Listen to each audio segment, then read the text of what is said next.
You ask Tiger to solve.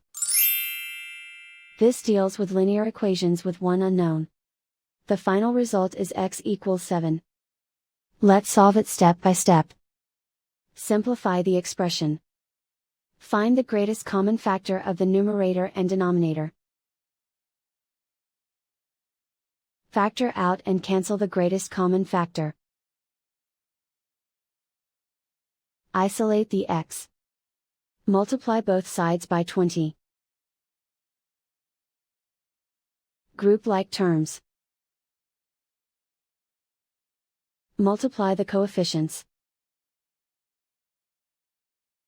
Simplify the fraction.